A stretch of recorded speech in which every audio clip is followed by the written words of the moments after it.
Today's topic is Look Into My Eyes. I'm sure you probably heard that statement a lot of times. There have been lots of songs about it because look into my eyes speaks a lot. It speaks about what's happening in the soul of a person. In fact, there's familiar saying that the eyes are the soul. The eyes are the light to the soul, I believe they say. Yeah. And when I first met my husband, what attracted me most to him was his eyes.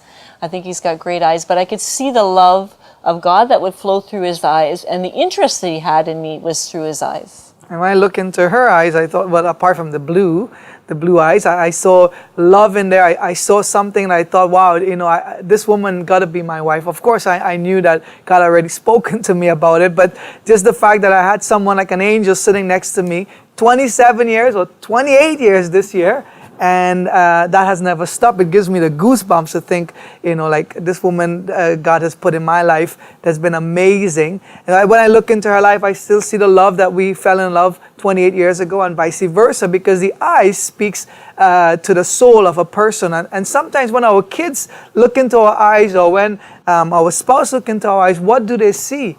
Do they see that we really love them? Do they see that we have a passion? Do they see that there's hatred, anger, frustration? Like, what do they see? Because in reality, we are in control in regards to what's going on internally. Right, because we can say one thing, but our actions, we talked about that before, show another thing, but just through our eyes, we can portray love, but we can also portray hatred. We can portray fear, we can portray pride. There's so many different things we can portray through our eyes. So we need to be careful and guard what is coming through our eyes. I mean, we're not perfect, we make mistakes, but when it happens or we feel we've given somebody a wrong look, we can apologize about it. We can go on again, and we just be mindful of those kind of things. I'm sure most of you probably remember when you were growing up, if you were in my generation or maybe older, you realize that one look from your parents, you need to smarten up. I still know that look from my mother particularly. When she gave me that look, I knew that I need to smarten up, otherwise I will get it.